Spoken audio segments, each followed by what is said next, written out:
Hello students, today we are going to discuss the poem All the World's a Stage.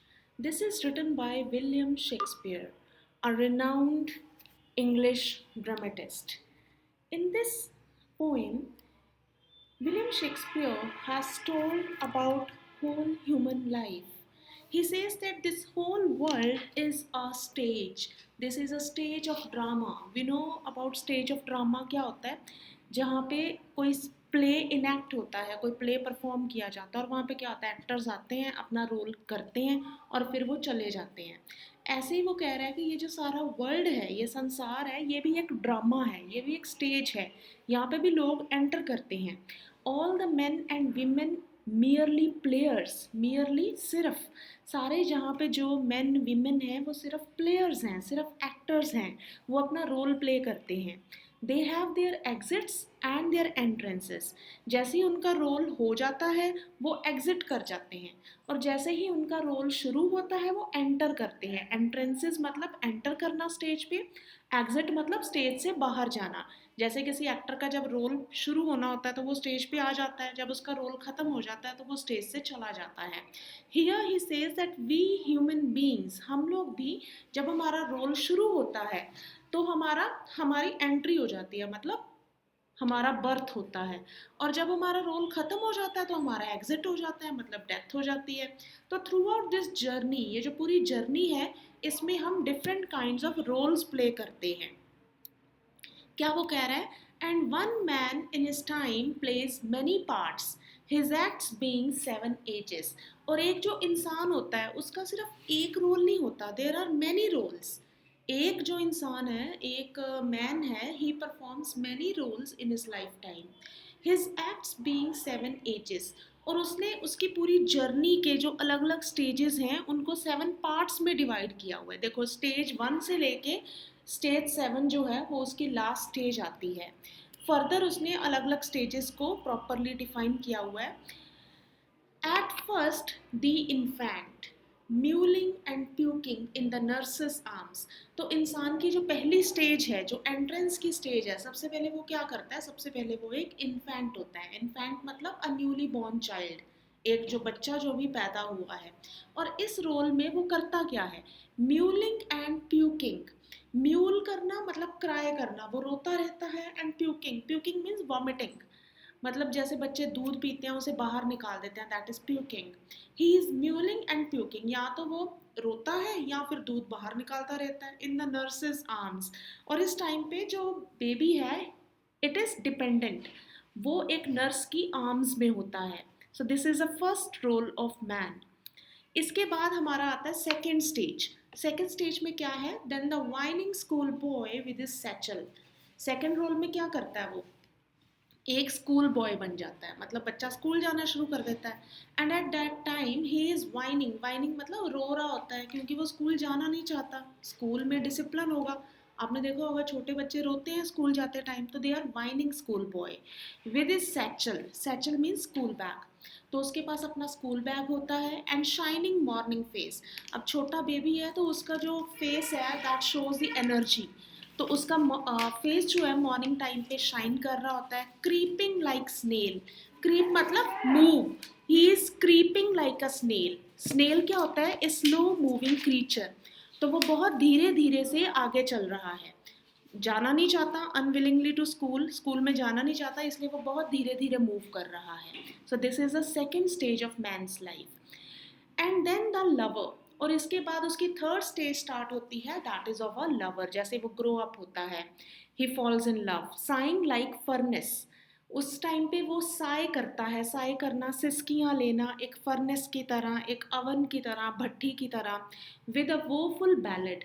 और वो sad गाने लिखता है, ballad songs, woeful मतलब sad, उदासी वाले गाने गाता है। Made to his mistress eyebrow and he is singing in praise of his beloved's beauty.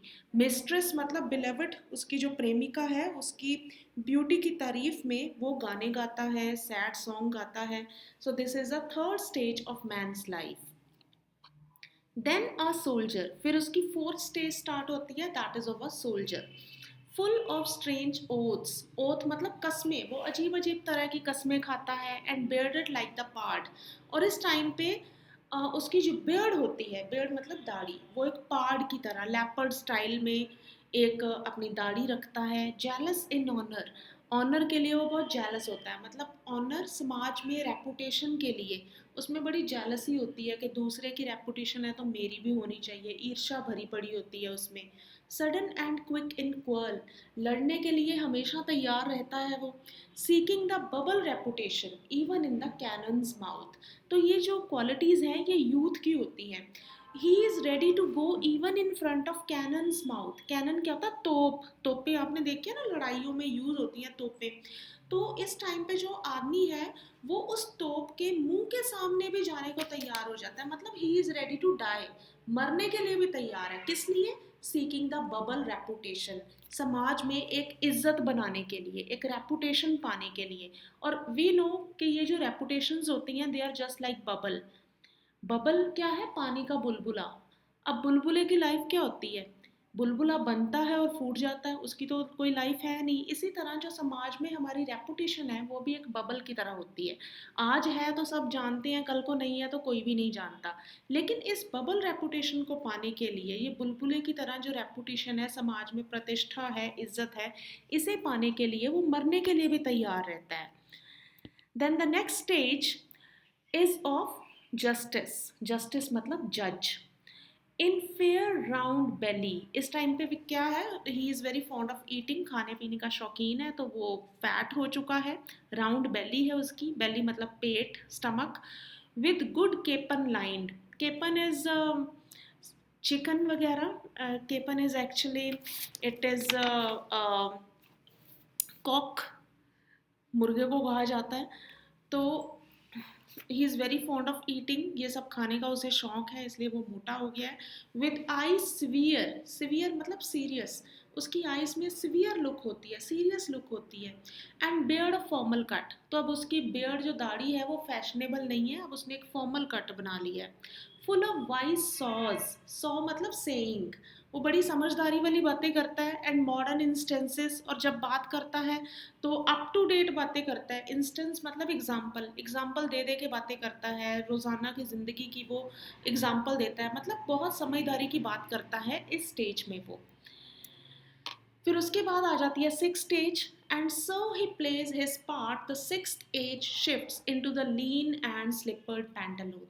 अब सिक्स स्टेज में वो बूढ़ा होना शुरू हो जाता है, he becomes an old man. तो जब अब ओल्ड होता है तो बॉडी में वीकनेस आ जाती है, तो उसके अपने कपड़े अब उसे ढीले ढाले लगने लगते हैं, खुले हो जाते हैं। Into the lean and slippered pantaloon, pantaloon मतलब पैंट्स, अब उसकी अपनी पैंट स्लिप करती हैं, मतलब अब बॉडी वैसी पहले जैसी फैटी नहीं रही है, अब थोड़ा कमज़ोर हो गया वो। विथ स्पेक्टिकल्स ऑन नोज़, अब नोज़ के ऊपर, नाक के ऊपर उसकी ऐनक होती है, क्योंकि चश्मे के बिना तो उसे नज़र नहीं आता, तो वो हमेशा उसे नाक पे रखता है। And pouch on side, pouch मतलब पॉकेट, और उसकी अब हैबिट बन गई है कि अपनी जो ड्रेस के साथ उसने एक पॉकेट अटैच कर ली हुई है, और अपना सामान रखने के लिए अब ड्रेस के साथ ही वो पॉकेट लगा ली है उसने। ड्रेसेस अब उसकी ऐसी हैं। हिज यूथफुल होज, होज क्या होता है? होज इज स्टॉकिंग, स्टॉकिंग क्या होती है? जो सॉक्स होती हैं, ये जुराबों की तरह होती हैं, जो नी के ऊपर तक होती हैं, नी के ऊपर तक वाली जो सॉक्स होती हैं। तो उसने अपने यूथफुल टाइम पे, जवानी में उसने कभी कोई स्टॉकिंग्स खरीदी हुई थी। अब जैसे कई लोगों की आदत होती है चीज़ों को संभाल के रखना, कि जब टाइम आएगा तब पहनेंगे, वेल सेव्ड, उसने बड़ी संभाल के रखी हुई है ये। अ वर्ल्ड टू वाइड, अब वही स्टॉकिंग उसको बहुत खुली हो गई है, क्योंकि उसकी बॉडी जो है वो वीक हो गई है। फॉर हिज श्रंक शैंक, क्योंकि अब उसका जो शैंक है डेट है श्रंक। शैंक क्या होता है? This is a lower part of the leg, उसका जो शैंक है that has become thin, shrunk हो गया है, वो सिकुड़ गया है, तो उसके लिए अब वो स्टॉकिंग्स खुली हैं। And his big manly voice, और उसकी आवाज़ जो पहले बड़ी दमदार होती थी, मैनली होती थी, turning again toward childish treble. Treble means shrillness in voice, जैसे बच्चों की आवाज़ में तीखापन होता है ना, तो ऐसे तीखापन अब फिर से उसकी आवाज़ में आ गया है। Pipes and whistles in his sound, अब जब वो बोलता है तो उसके मुंह से पाइपिंग की, विस्लिंग की आवाज़ आती है, क्योंकि अब मुंह में दांत इतने नहीं है, तो जब वो बोलता है हवा ऐसी निकल जाती है, तो इसलिए पाइपिंग विस्लिंग की भी साउंड आती है। So this is the stage of the old man. Last scene of all, इसके बाद लास्ट स्टेज आ जाती है, that ends this strange eventful history. और इस स्टेज के साथ, that is the stage of very old man.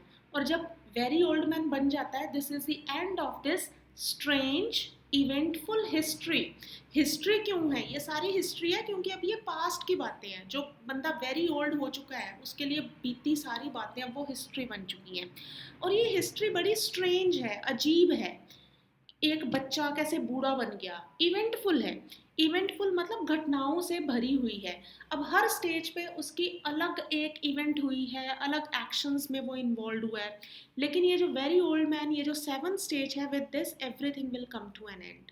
Is second childishness. अब इस स्टेज की पर्टिकुलरिटी क्या है? This is a second childishness. अब उसका दूसरा बचपन शुरू हो गया। कहते हैं ना, बूढ़े और बच्चे एक जैसे होते हैं। So this is a second childishness and mere oblivion. Oblivion मतलब being unaware, और वो unaware हो चुका है, उसे अब कुछ नहीं पता कि क्या हो रहा है। Sans teeth, sans मतलब विदाउट, अब उसके मुंह में दांत नहीं है। Sans eyes, आइज से अच्छे से नज़र नहीं आता। Sans taste, अब उतना टेस्ट भी नहीं आता। टंग मतलब जो डिफरेंट हमारी सेंसेस हैं, उन्होंने भी प्रॉपरली काम करना छोड़ दिया है। Sense everything. सो हर एक चीज़ अब उसकी कमज़ोर पड़ चुकी है। And this is a last stage. After this stage there will be exit from the stage of the world. तो इसके बाद क्या होगा? There will be death. So this is the explanation of the poem. Thank you.